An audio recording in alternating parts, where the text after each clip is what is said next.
శ్రీరామాయ నమః. ఈరోజు రాశి చక్రం అనే పాఠం నేర్చుకుందాం.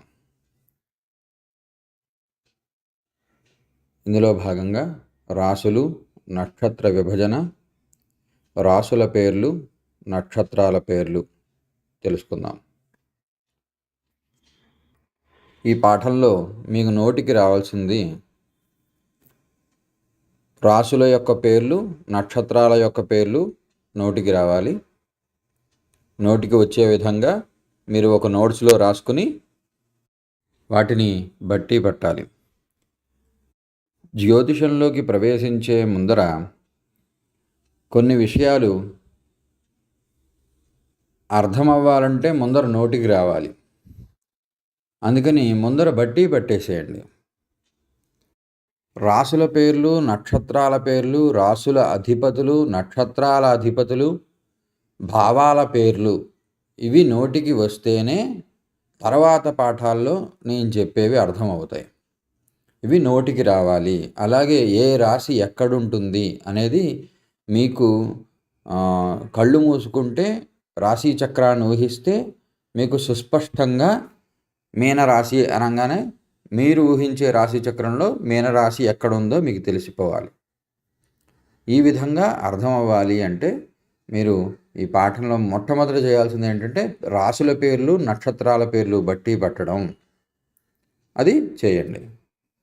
ఇక ఈ రాశులు ఎట్లా ఉంటాయి ఆకాశంలో, వాటి యొక్క స్వరూపం ఏంటి, రాశి చక్రం ఎలా ఉంటుంది అంటే నేను పూర్వం చేసినటువంటి ఖగోళము రాశిచక్ర స్వరూపము అనేటువంటి వీడియో చూడండి.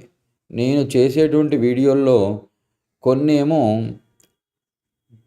అందరికీ కనిపించేగా విధంగా పబ్లిక్ ప్రొఫైల్లో ఉంటాయి. కేపీ ఆస్ట్రాలజీకి సంబంధించినవి మాత్రం కేవలం ఎవరైతే రిజిస్టర్ అయ్యారో వారికి కనిపించే విధంగా ఉంటాయి.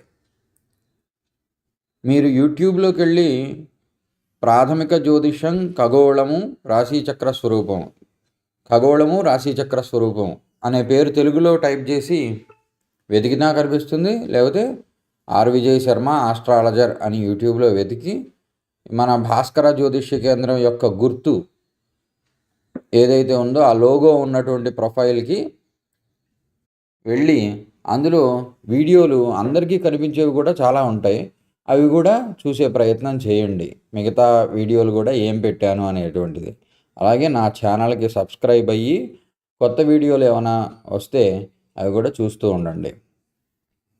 సరే, రాశి చక్రం ఎలా ఉంటుంది అనేది అర్థం కావాలంటే ఈ ఆకాశంలో ఎలా ఉంటుంది, దాన్ని ఎలా ఊహించాలి అనేది అర్థం కావాలంటే పూర్వం తయారు చేసినటువంటి ఖగోళము రాశి స్వరూపము అనేటువంటి వీడియో మీరు చూడాలి. మళ్ళీ ఇక్కడ క్లుప్తంగా మళ్ళీ ఒకసారి దాన్ని స్పృశిస్తూ వెళ్దాం. ఖగోళంలో ఈ అనంత విశ్వంలో అనేక గ్యాలాక్సీలు ఉంటాయి. ఇందులో ఎడమ వైపు చిత్రంలో కనిపిస్తున్న విధంగా అందులో పెద్ద పెద్దగా వెలుగొందుతూ కనిపిస్తున్నవన్నీ కూడా గ్యాలాక్సీలు అన్నమాట. దాన్ని ఇంకా పెద్దది చేస్తే విడిగా ఒక గ్యాలాక్సీని తీస్తే కుడి చేతి వైపు చిత్రం. మన గ్యాలాక్సీని పాలపుంత అంటారు. అనేక గ్యాలాక్సీల్లో మన గ్యాలాక్సీ ఒకటి. దాన్ని పాలపుంత అంటారు. మిల్కీ వే అని ఇంగ్లీష్లో అంటారు. అది తెల్లగా పాలవలే ఉంటుంది కాబట్టి దాన్ని ఆ విధంగా పిలుస్తారని కూడా అంటారు. ఆ మిల్కీ వే ఈ విధంగా ఉంటుంది. ఈ మిల్కీ వేలో అనేక సౌర కుటుంబాలు ఉన్నాయి. మనదే కాదు, అనేకమైనటువంటి సోలార్ సిస్టమ్స్ ఉన్నాయి. అందులో మనది ఒకటి. మన సోలార్ సిస్టమ్ ఈ మిల్కీ వే మొత్తంలో ఎక్కడ ఉంటుంది అంటే ఈ చిత్రంలో చూపిస్తున్న విధంగా ఎరుపు రంగు బాణం గుర్తుతో అక్కడ ఉంది కదండి, యారో మార్క్తో సన్ అని రాసి ఉంది కదా. అది సన్ అంటే మన యొక్క సౌర కుటుంబం మొత్తం ఆ ప్రదేశంలో ఉంటుంది. మొత్తం కేవలం సన్నే కాదు, అది మొత్తం కూడా ఆ ప్రదేశంలో ఉంటుంది. అంటే మనలాంటి సౌర కుటుంబాలు అనేక ఉన్నాయి, గ్రహాలు అనేక ఉన్నాయి. వాటిల్లో మన సౌర కుటుంబం ఒకటి. ఇక్కడ చిత్రంలో ఎడం వైపు అనేక సౌర కుటుంబాలు ఉన్న చిత్రాలు చూడొచ్చు. కుడివైపు మన సౌర కుటుంబం యొక్క చిత్రం చూడవచ్చు. మన సౌర కుటుంబంలో సూర్యుడు చుట్టూ కూడా గ్రహాలు ఒక నిర్ణీతమైన కక్ష్యలో అంటే ఆర్బిట్లో తిరుగుతున్నాయి. ఒక నిర్ణీతమైన కక్ష్యల్లో తిరుగుతున్నాయి. అంటే అవి ఇష్టం వచ్చినట్లు తిరగట్లా, ఒకే మార్గంలో ప్రయాణిస్తున్నాయి. దాదాపుగా ఒకే మార్గంలో ప్రయాణిస్తున్నాయి. అవి ఆకర్షణ శక్తి చేత దూరంగా వెళ్ళట్లేదు, దగ్గరగా రావట్లేదు. ఆ చుట్టూ పరిభ్రమిస్తున్నాయి. మన భూమి కూడా తన చుట్టూ తాను తిరుగుతూ సూర్యుడి చుట్టూ తిరుగుతోంది. సూర్యుడికి అతి దగ్గరి కక్ష్యలో అంటే సూర్యుడికి దగ్గరగా ఉన్న ఆర్బిట్లో మొట్టమొదటగా బుధుడు ఉంటాడు. ఆ తర్వాతి కక్ష్యలో శుక్రుడు ఉంటాడు. ఆ తర్వాత కక్ష్యలో భూమి ఉంటుంది. మూడవ కక్ష్యలో భూమి ఉంటుంది అనేది గుర్తుంచుకోవాలి. ఈ కక్ష్యలు గుర్తుంచుకోవాలి కొంచెం. ఇది ఒకేసారి అర్థం కాకపోయినా మళ్ళీ చూస్తూ ఉంటే గుర్తుంటుంది. ఇది సౌర కుటుంబం, దాని వ్యవస్థ గురించి చిన్నతనంలో పాఠాల్లో నేర్చుకున్నటువంటి విషయమే, కానీ గుర్తుండదని మళ్ళీ పరిపూర్ణత కోసం మళ్ళీ తయారు చేసి పంపుతున్నాను. మూడవ కక్ష్యలో భూమి ఉంటుంది. భూమి చుట్టూ చంద్రుడు తిరుగుతూ ఉంటాడు, మళ్ళీ భూమికి ఉపగ్రహంగా. నాలుగవ కక్ష్యలో కుజుడు, ఐదవ కక్ష్యలో గురుడు, అతిపెద్ద గ్రహం. మన సౌర కుటుంబంలో సూర్యుడి తర్వాత అంతటి పెద్ద గ్రహం ఏంటి అంటే బృహస్పతి. అందుకే ఆయన్ని గురుడు అన్నాడు, పెద్దవాడు అని. తర్వాత శనైశ్చరుడు, ఆయనకి యజ్ఞోపవీతం వలె వలయాలు ఉంటాయట ఆయన చుట్టూ కూడా. ఆరవ కక్ష్యలో శనైశ్చరుడు, ఏడవ కక్ష్యలో యురేనస్, ఎనిమిదవ కక్ష్యలో నెప్ట్యూన్, ఇంకా తొమ్మిదవ కక్ష్య కూడా ఉంది, అది ప్లూటో అని చాలా చిన్న గ్రహం. ఉన్న గ్రహాలన్నింటిలో కూడా చాలా చిన్న గ్రహం అంట. ఆయన కూడా తిరుగుతూ ఉంటాడు. మీరు ఇక్కడ సరిగ్గా గమనిస్తే ఒక సన్నని రేఖలో ఇంకొక గ్రహం కుడి చేతి వైపు ఐమూలగా ఉండడం మీకు కనిపిస్తుంది. అది ప్లూటో గ్రహం అన్నమాట. ఇక్కడ భూమికి ఉపగ్రహాలు ఉన్నాయి. తర్వాత బృహస్పతికి ఉంది, శనైశ్వరుడికి ఉంది, యురేనస్కి ఉన్నాయి, నెప్ట్యూన్కి కూడా ఉపగ్రహాలు ఉన్నాయి.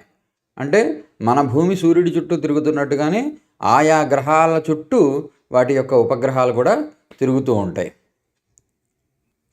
అయితే ఆకాశంలో ఇట్లాంటి గీతలన్నీ కూడా కక్ష్యలు అంటున్నాం కదా, ఆర్బిట్ అంటున్నాం కదా, ఈ గీతలు ఉంటాయా అంటే నిజానికి ఉండవండి. ఈ గీతలన్నీ కూడా తర్వాత చిత్రంలో చూసినట్టయితే గీతలు లేకుండా కేవలం గ్రహాలు సూర్యుడి చుట్టూ ఉన్నట్టుగా ఈ చిత్రంలో మనం గమనించవచ్చు. ఈ విధంగా ఉంటుంది ఆకాశాన్ని చూస్తే. కానీ మనం ఒక ఊహా చిత్రాన్ని ఎలాగ తిరుగుతోందో అర్థం అవ్వడం కోసం అక్కడ గీతలు, కక్ష్యలు నిర్మించడం జరిగింది.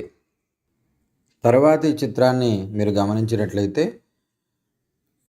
పరిమాణాన్ని అనుసరించి అంటే సైజ్ వైజ్గా మనం వాటిని ఊహించాలి అనుకుంటే ఎలా ఉంటాయి అంటే సూర్యుడు అతిపెద్ద గ్రహం. మళ్ళీ పాశ్చాత్యులు సూర్యుడిని గ్రహం అనరు, నక్షత్రం అంటారు. అదేంటి అంటే నా ముందర వీడియో చూడమన్నాను కదండి, దాంట్లో కొంత చర్చ చేశాను. మనం గ్రహం అంటాం, కానీ మిగతా వారు గ్రహంగా కొన్నిటిని ఒప్పుకోరు. సరే, సూర్యుడు అతిపెద్ద గ్రహం. దాని తర్వాతి కక్ష్యలో బుధుడు ఉన్నాడు, చూసారా? బుధుడు చిన్నగా ఉన్నాడు, మార్స్ కంటే కొద్దిగా పెద్దగా ఉన్నాడు బుధుడు. ఇక్కడ ఇంకోటి కూడా మీకు వచ్చే సమస్య, మీరు ఆధునిక కాలంలో ఉన్నారు. కొంతమందికి అస్సలు ఇంగ్లీషు అర్థం కాదు, లేకపోతే ఇంగ్లీష్లో ముందర గ్రహాల పేర్లు తెలియదు అనేటువంటి దృష్టితో ఉన్నటువంటి వారు ఉంటారు. మీరు నాకు ఏమీ రాదు అని అనుకుంటున్నారు ఎంతకాలం కూడా. ఆ విషయాన్ని వదిలేసేయండి. ఫస్ట్ మొట్టమొదటగా నేను నేర్చుకుంటున్నాను, నాకు ఏమీ రాదు అనే స్థితి నుంచి నేను నేర్చుకుంటున్నాను, నేను నిత్య విద్యార్థిని, నేను అభ్యాసం చేస్తాను, అభ్యాసం కూసు విద్య, ప్రాక్టీస్ బీట్స్ టాలెంట్ అని నిన్నే చదివాను. అంటే సాధన గనక చేస్తే గొప్ప టాలెంట్ ఉన్న వ్యక్తులను కూడా ఆ సాధన చేత మనం జయించవచ్చు. కాబట్టి సాధన చేద్దాం. మిగతావి అన్నీ వదిలేద్దాం. నాకు ఎంతవరకు వచ్చు, ఏమొచ్చు, ఏమీ రాదు, ఇలాంటివన్నీ వదిలేద్దాం. కేవలం క్రమశిక్షణతో కూడిన సాధనలేకే మీకు కొన్ని సగం సగం వచ్చి ఆగిపోయాయి. కానీ క్రమశిక్షణతో ఉన్నటువంటి సాధన ఉంటే తప్పకుండా దాంట్లో పరిపూర్ణత వస్తుంది. నిదానంగా నేర్చుకోవాలి. దేని గురించి తొందరపడవద్దు. క్రమక్రమంగా ఒక్కొక్కటి నేర్చుకుంటూ వెళ్ళాలి. ఓపికగా నేర్చుకోవాలి. ఎక్కువ శ్రమించాలి. దాన్ని ఇష్టపడాలి కూడా. నేర్చుకోవడం అనే దాన్ని ఇష్టపడాలి కూడా. మీరు కొంచెం ప్రాథమికమైనటువంటి ఈ విషయాల్లో కొద్దిగా కష్టం అనిపిస్తుంది, కానీ తర్వాత ఫలితాలు చెప్పడంలో వెళ్ళిపోతే ఆ గ్రహం యొక్క రంగు, ఆ గ్రహం యొక్క పరిమాణం, వీటిని అనుసరించి కూడా బృహస్పతి పెద్దగా ఉన్నాడు కదండి. అసలు పెద్దగా ఫ్యాట్గా తయారైనటువంటి వాళ్ళందరికీ కూడా బృహస్పతి యొక్క దృష్టి, ఆయన యొక్క యుతి, లేకపోతే ఈ విధంగా ఏదో ఒక సంబంధం మనకు కనిపిస్తుంది. ఇక్కడ ఈ విధంగా ఎప్పుడైతే ఫలిత నిర్ణయం చేస్తున్నామో మనకు ఆశ్చర్యంగా అనిపిస్తుంది. వాటికి వీటికి ఎంత పొంతనుంది అనేటువంటి విషయం తెలుస్తుంది. కాబట్టి ప్రతి విషయం మనం గ్రహించాలి. దాన్ని నిదానంగా అధ్యయనం చేయాలి. కంగారు పడకండి, అందరికీ వస్తుంది, చక్కగా వస్తుంది, అందులో సందేహం లేదు. కాకపోతే సాధన అంతే. సరే, ఇక్కడ మొదటి కక్షలో మెర్క్యూరీ అంటే బుద్ధుడు అండి. నేను ఇవి కూడా చెప్తాను ముందర. మెర్క్యూరీ అంటే బుద్ధుడు. అక్కడ స్పెల్లింగ్ ఉంది, రాసుకోండి. మీరు నోట్స్లో రాసుకోండి. మెర్క్యూరీ బుద్ధుడు. వీనస్ శుక్రుడు. సన్ అంటే రవి, మనందరికీ తెలుసు. ఎర్త్ అంటే భూమి. భూమి చుట్టూ మూన్ కూడా ఉన్నాడు చిన్న డాట్ కింద, ఆయన మూన్, చంద్రుడు. మార్స్ అంటే కుజుడు. జూపిటర్ అంటే బృహస్పతి. ఇవి నేర్చుకోవాల్సిందే, ఎందుకంటే కేపీ ఆస్ట్రాలజీలో ఎక్కువ ఇంగ్లీష్ పదాలు వాడుతూ ఉంటారు. కాబట్టి మొదట ఇవి నేర్చేసుకోండి. నేను అన్ని తెలుగులో చెప్తాను, మళ్ళీ ఇంగ్లీష్లో కూడా చెప్తాను. కొంతకాలం వెళ్ళిన తర్వాత ఇంగ్లీషే ఉండొచ్చు. అందుకని మీరు ఇవి నేర్చుకోవాలి. మనం మారుతున్న సమాజాన్ని బట్టి ఖచ్చితంగా నిలబడాలి అంటే మనం కూడా కొంత మార్పుకి లోనవ్వాలి. ఆ మార్పు మన మూల సిద్ధాంతాలని మార్చేసే విధంగా ఉండకూడదు. మూల సిద్ధాంతాన్ని, మూలమైనటువంటి ధర్మాన్ని అనుసరించి మార్పు ఉంటే అది చాలా మంచి మార్పు అవుతుంది. జూపిటర్ బృహస్పతి లేకపోతే గురుడు. శాట్రన్ అంటే శనైశ్వరుడు. యురేనస్ అంటే మనం ఇంద్రుడు అంటామండి, ఇంద్రగ్రహం. నెప్ట్యూన్ అంటే వరుణుడు, వరుణ గ్రహం. ప్లూటో అంటే యముడు. ఇవి మనం గుర్తుంచుకోవాలండి. వీటి యొక్క ఆకారాలు మనకి సైజుల్ని తెలియజేస్తున్నాయి. ఏది ఎంత ఉంటుంది అని ఊహించడానికి వీలుగా ఈ చిత్రం బాగా చక్కగా ఉంది. ప్లూటో చూసారా ఎంత చిన్నగా ఉందో మిగతా వాటిలన్నిటికంటే. పాశ్చాత్యులు ఎక్కువగా ఈ ప్లూటోను కూడా పరిగణలోకి తీసుకుంటారు. కృష్ణమూర్తి గారు కూడా కొన్ని చోట్ల తీసుకోమని చెప్పారు. ఈ యురేనస్, నెప్ట్యూన్, ప్లూటోను కూడా తీసుకోవడం, వాటి ద్వారా ఫలితాలు చెప్పడం కూడా ఆయన పుస్తకాల్లో చేశారు. సరే, ఇప్పటిదాకా చెప్పుకున్నది మళ్ళీ ఒకసారి ఒక అవగాహన పొందాం. అనంత విశ్వం ఉంది. ఈ అనంత విశ్వంలో అనేక గ్యాలాక్సీలు ఉన్నాయి. అలాంటి గ్యాలాక్సీల్లో మన గ్యాలాక్సీ ఒకటి. దాని పేరేంటి? పాలపుంత, మిల్కీ వే. ఆ పాలపుంతలో అనేక సౌర కుటుంబాలు ఉన్నాయి. అలాంటి సౌర కుటుంబాల్లో మన సౌర కుటుంబం ఒకటి. మన సౌర కుటుంబం, సూర్యుడు ప్రధానంగా ఉన్నటువంటి సౌర కుటుంబం ఒకటి. అనేక సౌర కుటుంబాల్లో. ఇంతవరకు మీకు అర్థమైంది. ఆ సౌర కుటుంబం ఎలా ఉంటుందో కూడా అర్థమైంది. ఇక రాశి చక్రం గురించి క్లుప్తంగా 2 మాటల్లో చెప్పేస్తాను. భూమి సూర్యుడి చుట్టూ తిరుగుతోంది అని ఇందాక చూసాం చిత్రంలో. కానీ ఒకవేళ మనకు భూమి మీద ఉండేటువంటి వారికి సూర్యుడే భూమి చుట్టూ తిరుగుతున్నట్టు కనిపిస్తాడు కదండి. సూర్యుడు కదులుతున్నాడు, మనం కదలకుండా ఉన్నాం అని అనిపిస్తుంది. ఎందుకంటే ఒక ట్రైన్లో వెళ్తుంటే నిజానికి ట్రైన్ కదులుతోంది, ట్రైన్లో ప్రయాణించే మనం కదులుతున్నాం. కానీ కిటికీలోంచి చూస్తుంటే చెట్లన్నీ పరిగెడుతున్నట్టుగా కనిపిస్తున్నాయి. అలాగే భూమి మీద ఉన్నటువంటి వారికి సూర్యుడు కదులుతున్నట్టుగా కనిపిస్తాడు. అలాగ సూర్యుడు తూర్పున ఉదయించి పశ్చిమాన అస్తమించి, ఆ పశ్చిమం నుంచి మళ్ళీ రాత్రంతా కూడా వేరే దేశాల గుండా ప్రయాణించి మళ్ళీ తూర్పుకు వస్తాడు కదా. అది ఒక సర్కిల్ అనుకుందాం, ఒక చక్రం అనుకుందాం. సూర్యుడు ఒక చక్రాకారంలో తిరుగుతున్నాడు అనుకుంటే ఏ మార్గం గుండా తిరుగుతున్నాడు? మీకు కరెక్ట్‌గా తూర్పుకి ఎదురుగుండా నుంచుంటే కరెక్ట్‌గా మీ ఎదురుగుండా ఉదయిస్తున్నాడు. నేరుగా మీ శిరస్సు మీదకి వస్తున్నాడు. అంటే అటు కుడి చేతి వైపు గాని వెళ్ళట్లా, ఇటు ఎడమ చేతి వైపు గాని వెళ్ళట్లా. ఒకే మార్గంలో ప్రయాణిస్తున్నట్టుగా కనిపిస్తోంది కదండీ! అలాగా తూర్పున ఉదయించి ఒకే మార్గం గుండా వెళ్తూ మళ్ళీ పశ్చిమాన అస్తమిస్తున్నాడు. ఆయన వెళ్ళే మార్గం ఏదైతే ఉందో ఉదయించే సమయానికి మనకు నక్షత్రాలు కనిపిస్తూ ఉంటాయి కదండీ! లేదా అస్తమించే సమయానికి ఆ మార్గంలో నక్షత్రాలు కనిపిస్తాయి కదా! ఏవైతే నక్షత్రాలు, ఆకాశం కనిపిస్తోందో ఆ వెలుగొందే నక్షత్రాలనన్నిటిని కలిపి ఒక బెల్టులాగా ఊహించారు. దాన్నే మనం రాశి చక్రం అంటాం. సూర్యుడి వెనకాలగా ఒక వృత్తాన్ని ఊహించారు. ఆ వృత్తాన్ని ఊహిస్తే దాన్ని రాశి చక్రం అంటారు. ఒక్క మాటలో చెప్పాలంటే భూమి మీద మనం ఉన్నాం కాబట్టి చూసే మన చుట్టూ ఉన్న ప్రకృతిని ఒక వృత్తం కింద ఊహించేశారు అనుకోవచ్చు మీరు. ఒక వృత్తం కింద ఊహించారు. అయితే ఆ వృత్తంలో మన సౌర కుటుంబ వ్యవస్థ ఎక్కడైతే చరిస్తున్నట్టుగా కనిపిస్తుందో అక్కడ వరకు మాత్రమే బెల్టులాగా ఊహించారు. దాన్ని ఆ వృత్తాన్ని ఈ విధంగా ఈ చిత్రంలో చూపించిన విధంగా ఊహించవచ్చు. ఈ వృత్తాన్ని మొత్తం 12 భాగాలు చేశారు. దీన్నే రాశి చక్రం అంటారు. 12 భాగాలు చేస్తే ఒక్కొక్క భాగానికి రాశి అనే పేరు పెట్టారు. ఈ విధంగా ఉంటుంది ఆకాశంలో. ఇది కూడా వృత్తం కూడా మనం ఊహిస్తున్నాం అంతే. ఆ ఊహల కోసం ఒక రేఖలు అంటే ఒక ఊహకి అందడం కోసం ఒక రేఖలు గీసాం కానివ్వండి. ఆ రేఖలు ఏమీ లేకపోతే కేవలం నక్షత్రాలకి ఆర్ కింద ఎస్ కింద గుర్తులు ఉన్నాయి కదండి. ఆ విధంగా నక్షత్రాలు ఉంటాయి అంతే. నక్షత్రాలకి మధ్యలో గీతలు కూడా ఉండవండి ఆకాశంలో. కేవలం నక్షత్రాలు ఉంటాయి.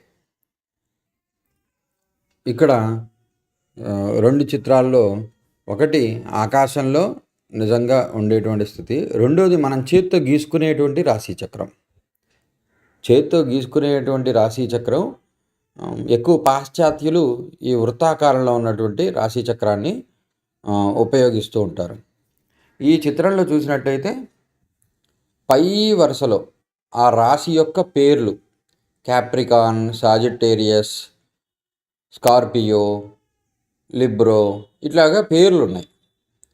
రెండో వరుసలో చూసినట్లయితే రాశులకు సంబంధించిన గుర్తులు. మనం పేరు మొత్తం రాయనక్కర్లేదు. ఆ గుర్తు చేత్తో రాస్తే చాలు. మామూలుగా మనం నోట్స్ రాసుకుంటూ ఉంటే ఆ గుర్తును రాయడం అలవాటు చేసుకుంటే రాశులకి గుర్తులు, వాటి యొక్క అధిపతులు తర్వాత పాఠాల్లో చెప్పుకుందాం. మీకు అవగాహన కోసం చెప్తున్నాను అంతే. ఆ చిత్రాన్ని బాగా గమనించడం నేర్చుకోవాలి. వాటి యొక్క అధిపతులు, వాటి పేర్లు, అధిపతుల పేర్లు, అధిపతులకు వాడేటువంటి గుర్తులు. ఈ చిత్రంలో 2 ఉన్నాయండి. ఒకటి రాశి గుర్తులు, 2 గ్రహాల యొక్క గుర్తులు. అంటే వైట్ వరుసలో ఉన్నటువంటి 3వ వరుస ఆ వైట్ దాంట్లో గ్రహాల యొక్క గుర్తులు. 4వది నెంబర్స్, రోమన్ నెంబర్స్ ఉన్నాయి కదండి. 1, 2, 3 అని. అది 1వ రాశి. అంటే 1వ రాశి ఏరియస్ అంటే మేషం. దానికి అధిపతి కుజుడు అంటే మార్స్. ఇలాగ రాసి ఉంది. ఈ పాఠంలోనే ఇవన్నీ చెప్తే కొంచెం ఎక్కువ అవుతుంది కాబట్టి ముందర రాశి చక్రం గురించి చెప్పుకుందాం. ఈ చిత్రంలో చూస్తే 2 రకాల వృత్తాకార రాశి చక్రాలు ఉంటాయి. మొదటిది అపసవ్య రాశి చక్రం, రెండవది సవ్యమైన రాశి చక్రం. ఎడమ చేతి వైపు చిత్రం చూస్తే పైన ఒకటి మేషం, మళ్ళీ అది అపసవ్యంగా అంటే యాంటీ క్లాక్ వైజ్లో చూస్తే 2 వృషభం, 3 మిథునం అట్లా రాసుకుంటూ 12 రాశుల పేర్లు రాయడం జరిగింది. ఇక్కడ సాధ్యమైనంత వరకు పాశ్చాత్యులు వాడేది ఈ వృత్తాకార రాశి చక్రం. ఇది సాధారణంగా అపసవ్యంలోనే రాస్తూ ఉంటారు. కానీ కొందరు వాళ్ళ అవకాశాన్ని మేరకు సవ్యంలో కూడా రాసేవాళ్ళు ఉండొచ్చు. కాబట్టి సవ్య రాశి చక్రం కూడా ఇక్కడ చూపించడం జరిగింది వృత్తాకారంలో. ఇక చతురస్రంలో కూడా సవ్యము, అపసవ్యము అని ఉంటాయి. ఈ రాశుల పేర్లు అవి తర్వాత చెప్తాను. ముందర సవ్య, అపసవ్యాలు, చతురస్రం, వృత్తాకార రాశి చక్రాలు చూద్దాం. తరువాతి చిత్రంలో చూసినట్లయితే మనకి ఇది అపసవ్య రాశి చక్రాలే. చతురస్రాకారంలో ఉన్నాయి 2, కానీ అపసవ్యమే. 2 కూడా అపసవ్యమే. చతురస్రాకారంలో సవ్య రాశి చక్రం ఎలా ఉంటుందో తర్వాత చిత్రంలో చూద్దాం. ముందర ఇది అపసవ్య రాశి చక్రం. ఈ అపసవ్య రాశి చక్రాలు రెండు ఎందుకు రాసామంటే, ఒకటి ఎడం చేతి వైపు ఉన్నది ఉత్తరాదిలో ఎక్కువగా వాడతారండి, నార్త్ ఇండియన్స్ ఎక్కువగా ఉపయోగించేది. రెండు కుడి చేతి వైపు ఉన్నది మన సౌత్ ఇండియాలోనే మన ఆంధ్ర రాష్ట్రంలో ముఖ్యంగా గోదావరి జిల్లాల వాళ్ళు ఎక్కువ వాళ్ళ పంచాంగాల్లో వేస్తూ ఉంటారు. ఈ విధంగా వేస్తూ ఉంటారు కుడి చేతి వైపు దాంట్లో. ఈ రెండిట్లో కూడా వేయడంలో తేడానే కానీ కొంచెం చూడడానికి ఒకే విధంగా ఉంటాయి. ఈ రెండిట్లో మేషం, వృషభం, మిథునం, కర్కాటకం ఇవన్నీ కూడా ఎడం చేతి వైపుగా అపసవ్యంగా తిరిగాయి అవన్నీ కూడా. ఇది గమనించాలి, ఇది గుర్తుంచుకోవాలి. ఇవన్నీ రాశి చక్రాలు గబుక్కున అందరూ జ్యోతిష్యుల దగ్గరికి చతురస్రంలో మన సవ్యంలో ఉన్నదే తీసుకురారు. వాళ్ళకి ఎవరు వేసి ఇచ్చారో వాళ్ళు ఇచ్చిన దాన్ని బట్టి ఆ పేపర్ జిరాక్స్ తీసుకొస్తారు. చూడగానే కొంచెం అర్థం చేసుకోవడానికైనా ఉండాలి. మన దగ్గర అప్పుడు సాఫ్ట్వేర్ ఉండకపోవచ్చు, సెల్ ఫోన్ ఉండకపోవచ్చు, కనీసం జాతక చక్రం చూస్తే అర్థమైపోవాలి. కాబట్టి అర్థం అవ్వాలంటే కొంచెం అన్ని రకాల చక్రాలు అలవాటు అవ్వాలి. అందుకని చూపిస్తున్నాను, పరిచయం చేస్తున్నాను. మూడోది, ఇక మనం దక్షిణాదిలో వాడేటువంటి సవ్యమైన రాశి చక్రం. ఇది క్లాక్ వైజ్ ఉంటుంది, దక్షిణాది ప్రాంతాల్లో ఎక్కువగా వాడుతూ ఉంటారు. ఈ సవ్య రాశి చక్రంలో మొదటి రాశి మేషం. మేషం దగ్గర నుంచి, మేషం ఎక్కడ రాసి ఉంచానో ఆ ఎడం చేతి వైపు చక్రం ఉంది చూడండి, మేషం అని ఎక్కడైతే రాసి ఉందో అక్కడి నుంచి రాశులు ప్రారంభం. మేషం, వృషభం, మిథునం, కర్కాటకం, సింహం, కన్య, తుల, వృశ్చికం, ధనుః, మకరం, కుంభం, మీనం. 12 రాశులు. ఒక రాశి చక్రాన్ని 12 భాగాలుగా విడదీస్తే 12 రాశులుగా ఏర్పరచుకున్నాం. ఈ 12 రాశులు మీకు పేర్లు నోటికి వచ్చి ఉండాలి. అలాగే ఈ సవ్య చక్రంలో నేను తులారాశి ఎక్కడ ఉంది అని చెప్తాను. అప్పుడు మీరు కేవలం ఖాళీ చక్రం ఇచ్చినా కూడా, దాంట్లో పేర్లు నింపకుండా ఖాళీ చక్రం చూసినా కూడా మీకు అర్థమైపోవాలి. అర్థం అవ్వాలంటే ఆ రాశి ఎక్కడ ఉందో మీకు తెలియాలి, ఆ స్థానాలు గుర్తుండాలి. అందుకోసం ఏం చేయాలంటే మీరు కళ్ళు మూసుకుని ముందర ఇవన్నీ కూడా పేర్లన్నీ నోటికి పట్టేసిన తర్వాత, నోటికి వచ్చిన తర్వాత ఒక్కసారి పైనుంచి కింద దాకా గమనించి కళ్ళు మూసుకుని పై లైన్లో 4 గళ్ళు ఉన్నాయి. ఆ 4 గళ్ళలో ఎడం చేతి వైపు నుంచి కుడి చేతి వైపు చదివితే వరుసగా ఏమున్నాయి? మీనం, మేషం, వృషభం, మిథునం. ఇవి వరుసగా ఉన్నాయి. మీనరాశి ఎక్కడుంది? పై గళ్ళలో ఎడం చేతి వైపు కార్నర్లో ఉంది. మిథునం ఎక్కడుంది? పై గళ్ళలో కుడి చేతి వైపు కార్నర్లో మిథునం ఉంది. అలాగే దాని తర్వాత కింద 2వ వరుసలో ఎడం చేతి వైపు కుంభం, కుడి చేతి వైపు కర్కాటకం. 3వ వరుసలో ఎడం చేతి వైపు మకరం, కుడి చేతి వైపు సింహం.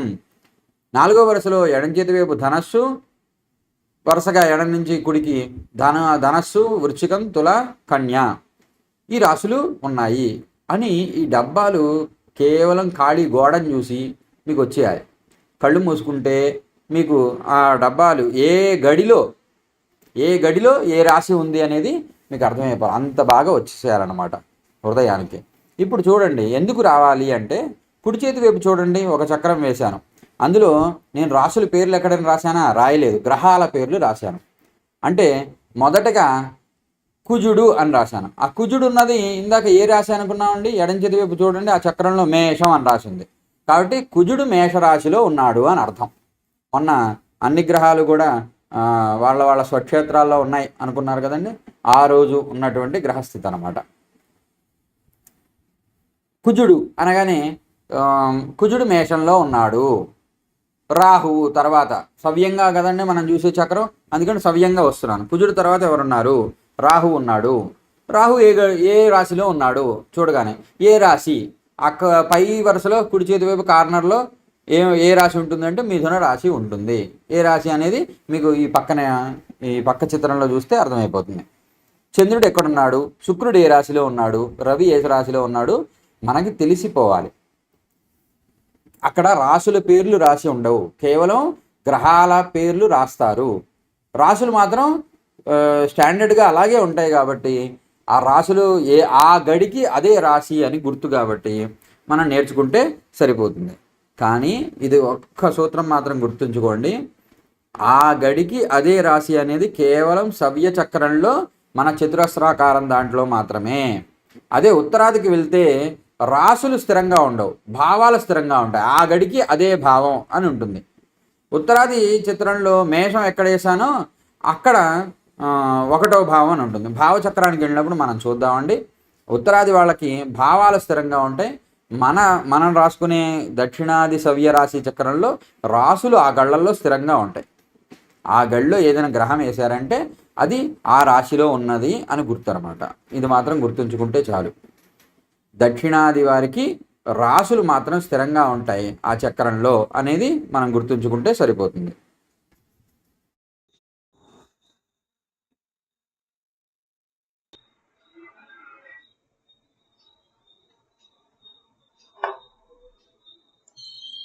ఇక రాశుల పేర్లు వచ్చాయి. ఏ గడికి ఏ రాశి పేరుందో మనం తెలుసుకున్నాం.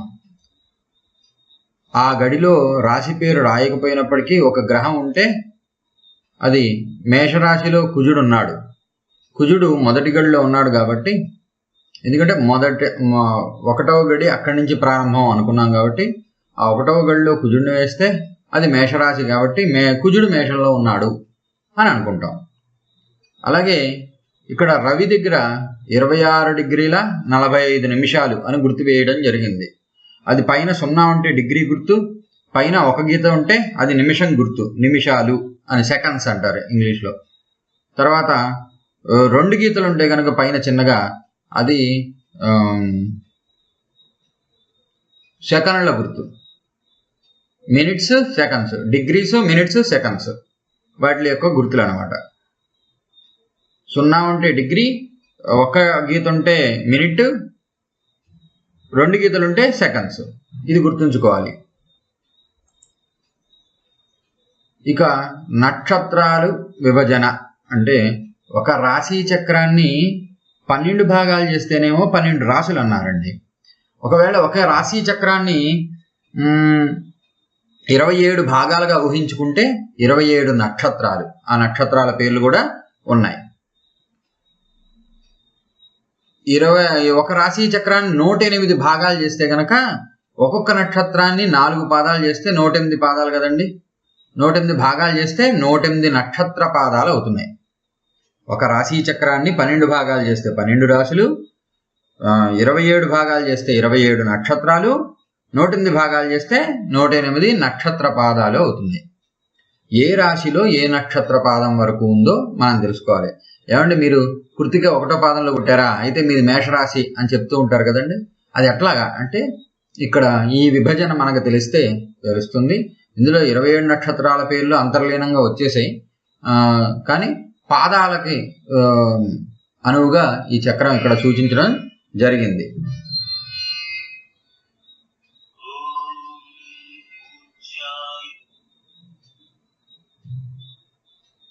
అశ్వని భరణి కృత్తికాపాదో మేషః అంటే అశ్వని మొత్తం 4 పాదాలు, 1 2 3 4 పాదాలు, భరణి 1 2 3 4 పాదాలు, కృత్తికా పాదో కృత్తికలో ఒక పాదం, ఇవి కలిపి మేషరాశి కిందకి వస్తాయి. మేషరాశిలో ఇవన్నీ ఉంటాయన్నమాట. కృత్తికా త్రయ రోహిణి మృగశిరార్థం వృషభః. వృషభ రాశిలో కృత్తిక 2వ పాదం, 3వ పాదం, 4వ పాదం. అలాగే రోహిణిలో 4 పాదాలు మొత్తం కూడా. మృగశిరలో 1 2 పాదాలు ఈ వృషభ రాశిలోకి వస్తాయి అన్నమాట. మిథున రాశిలో మృగశిరార్ధం ఆర్ద్ర పునర్వసు త్రిభిర్మిథునం. మృగశిర అర్ధం అంటే మృగశిరలో సగం. సగం అంటే ఏంటి? మొదటి 2 పాదాలు అక్కడ వృషభంలోకి ఉన్నాయి, తర్వాతి 2 భాగాలు అన్నమాట, ఉత్తరార్ధం అన్నమాట. తర్వాతి 2 భాగాలు ఈ మిథున రాశిలోకి వస్తాయి. అంటే మృగశిర 3 4 పాదాలు, ఆరుద్ర 1 2 3 4 పాదాలు, పునర్వసు 1 2 3 పాదాలు ఈ మిథున రాశిలోకి వస్తాయి. పునర్వసు పాద పుష్యమి ఆశ్లేషాంత కర్కాటక. పునర్వసులో 1వ పాదం, పుష్యమి 1, 2, 3, 4 పాదాలు, ఆశ్లేష అంతం అన్నారు కాబట్టి మొత్తం 4 పాదాలు కూడా 1, 2, 3, 4 పాదాలు కర్కాటక రాశిలోకి వస్తాయి. మఖ ఉబ్బే ఉత్తరాపాద సింహ. మఖలో 1, 2, 3, 4 పాదాలు, పుబ్బలో 1, 2, 3, 4 పాదాలు, ఉత్తరలో 1వ పాదం వరకు మాత్రమే సింహరాశిలోకి వస్తాయి. ఉత్తర 2, 3, 4 పాదాలు, హస్త 1, 2, 3, 4 పాదాలు, చిత్త 1, 2 పాదాలు కన్యలోకి వస్తాయి. ఉత్తరాత్రయ హస్త చిత్తార్థం కన్య. తర్వాత తులలోకి చిత్తార్థం స్వాతి విశాఖాస్త్రయ స్థుల. చిత్తార్థం చిత్తలో 3, 4 పాదాలు, స్వాతిలో 1, 2, 3, 4 పాదాలు, విశాఖలో 1, 2, 3 పాదాలు ఈ తులారాశిలోకి వస్తాయి. విశాఖాపాద అనురాధ జ్యేష్ఠాంతో వృశ్చిక. విశాఖ 1వ పాదం, అనురాధ 1, 2, 3, 4 పాదాలు, జ్యేష్ఠలో 1, 2, 3, 4 పాదాలు కూడా వృశ్చిక రాశిలోకి వస్తాయి.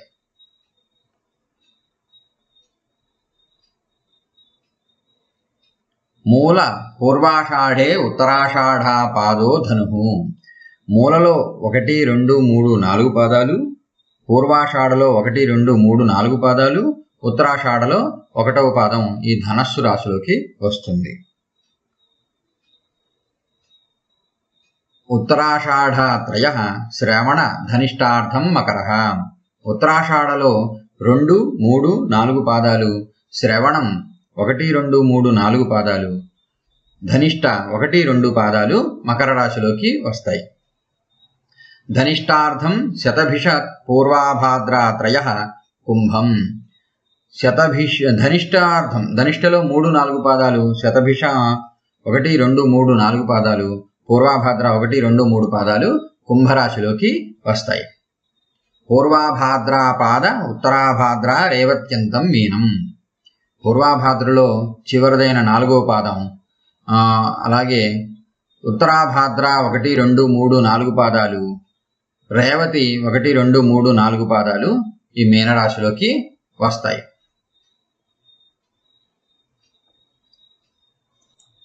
ఇక్కడ చిత్రంలో చిన్న పొరపాటు పడింది. కర్కాటక రాశి, వృశ్చిక రాశి, మీనరాశుల్లో కర్కాటకంలోనేమో పునర్వసు 1వ పాదం అన్నాం, కానీ పునర్వసు 4వ పాదం అని దిద్దుకోవాలి. అలాగే వృశ్చిక రాశిలో విశాఖ 1వ పాదం అన్నాం, కానీ విశాఖలో చివరి పాదమైన 4వ పాదం అని దిద్దుకోవాలి. అలాగే పూర్వాభాద్ర మీనరాశిలో పూర్వాభాద్ర 1వ పాదం అన్నాం, కానీ దాన్ని 4వ పాదం అని దిద్దుకోండి. అంటే మీనరాశిలో పూర్వాభాద్ర 4వ పాదం, ఉత్తరాభాద్ర 1, 2, 3, 4 పాదాలు, రేవతి 1, 2, 3, 4 పాదాలు, ఇలాగా ఈ 9 పాదాలు మీనరాశిలోకి వస్తాయి. 108 పాదాలని మొత్తం రాశి చక్రం ఆక్రమిస్తే ఒక రాశిలో ఎన్ని పాదాలు ఉంటాయంటే 9 పాదాలు ఉంటాయి. ఇక్కడ చూస్తే మనకు అర్థమైపోతుంది. ఒక రాశిలో 9 పాదాలు ఉంటాయి. ఒక నక్షత్రాన్ని కనుక 4 భాగాలుగా విభజిస్తే దాన్ని పాదము అంటారు. ఒక్కొక్క భాగానికి పాదము అని పేరు. 1వ పాదము, 2వ పాదము, 3వ పాదము, 4వ పాదము ఇట్లాగుంటాయి. ఇక్కడ ఏ రాశి, ఇక్కడ ఈ చిత్రంలో రాశి పేర్లు ఉన్నాయి, అలాగే నక్షత్రాలు ఎన్నో పాదం నుంచి ఎన్నో పాదం వరకు ఏ నక్షత్రం ఏ రాశిలో ఉంటుంది అనే వివరణ కూడా ఇక్కడ ఉంది.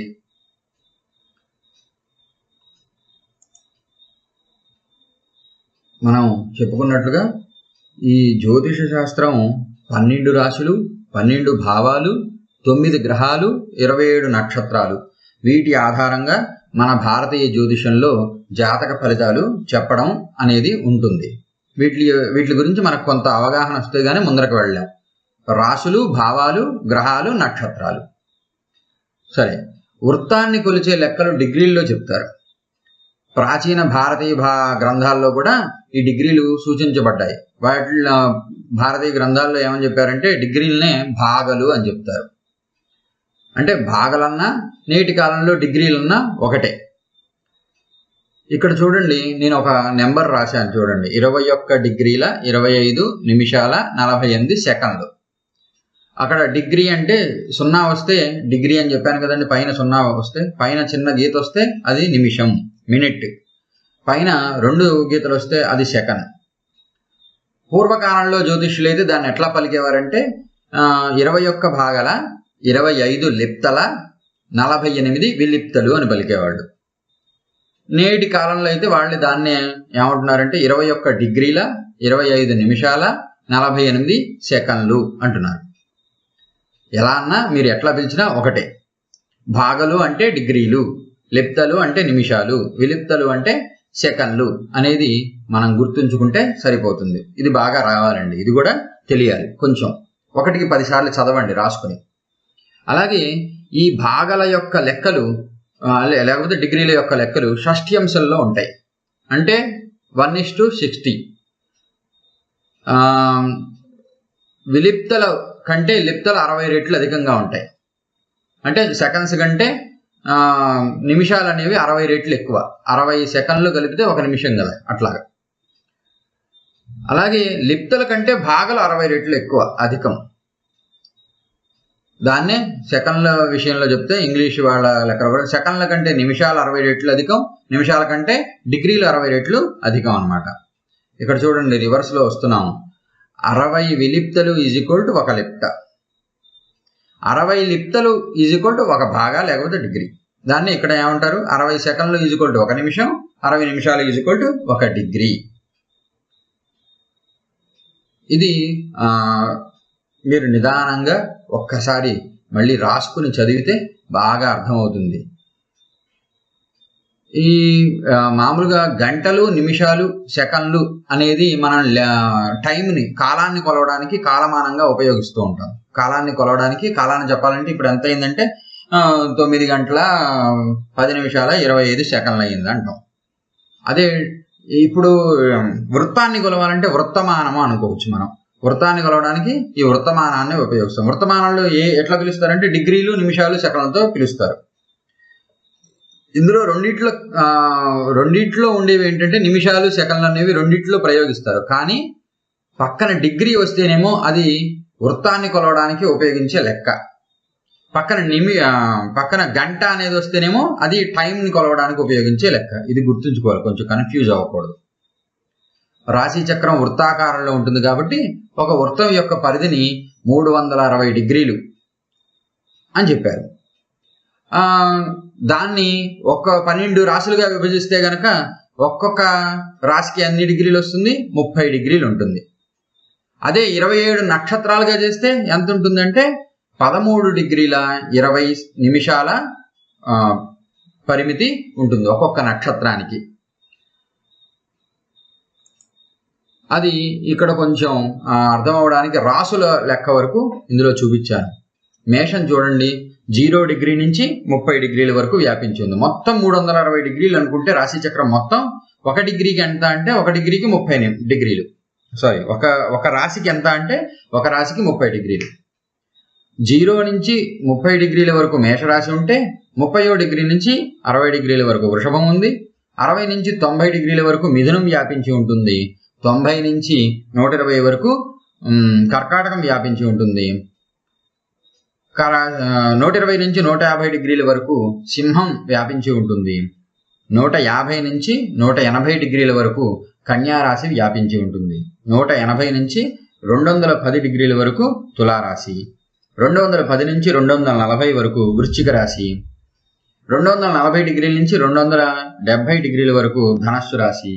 270 డిగ్రీల నుంచి 300 డిగ్రీల వరకు మకర రాశి. 300 డిగ్రీల నుంచి 330 డిగ్రీల వరకు కుంభరాశి. 330 డిగ్రీల నుంచి 360 డిగ్రీల వరకు మీనరాశి. ఇట్లాగా వరుసగా డిగ్రీలు వ్యాపించి ఉంటాయన్నమాట. అంటే మనం ఒక స్థలం ఉందండి, ఒక 360 గజాలు ఉంది, 12 మంది కొడుకులు ఉన్నారు, వాళ్ళందరికీ విభజించాలి. పొడుగు 360 గజాలు పొడుగు ఉందనుకుందాం ఆ స్థలాన్ని. దాన్ని ఏం చేస్తారు, 12 భాగాలు చేశారు. ఒక్కొక్క భాగానికి ఎంత వచ్చింది, 30 గజాలు ఆ పొడుగు అనేది వచ్చింది.